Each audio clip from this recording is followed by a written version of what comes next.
Hi, I'm Staci Woodruff and I'm a grade 5 teacher here at Rosemary Heights Elementary in South Surrey, and today I had my students making emojis. The reason for this is because we started with the Tinkering You challenge to build a top, and I noticed that my students didn't have a lot of the tools because I just let them go freely with designing however they wanted.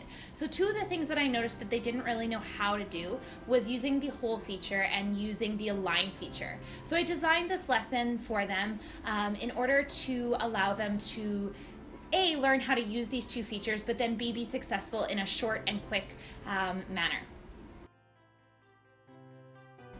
So for this emoji design challenge, we always use the Tinkering You design journal because it follows the ADST design process that is aligned with our new BC curriculum.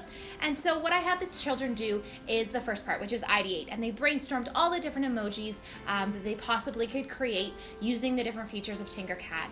The next piece was the create stage, and they had two constraints that they had to follow. The first one was that they had to use the whole feature, and the second one was that they had to use the align feature, the two things that I was trying to get them to learn how to use.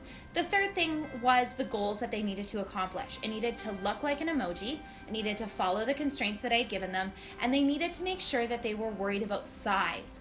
When I was doing tops with them, some of them had really tiny tops that didn't work, and some had really large tops that wouldn't spin, and so they really needed to focus on what the size of their eyeball shape was, what the size of their mouth was, and how that related to the size of the body of their emoji. When they were done that, they actually got to go and create their emoji on Tinkercad. Some of the students created emojis like pigs or cats. We had a Darth Vader pig going on. We had a robot, an alien, and then a lot of other emoji pieces put together like bows and kissy faces and hearts that were fluttering from lips. So now that the students have created and printed their emojis, our next stage of 3D printing is going to be using the Alien Challenge that Tinkering You has out.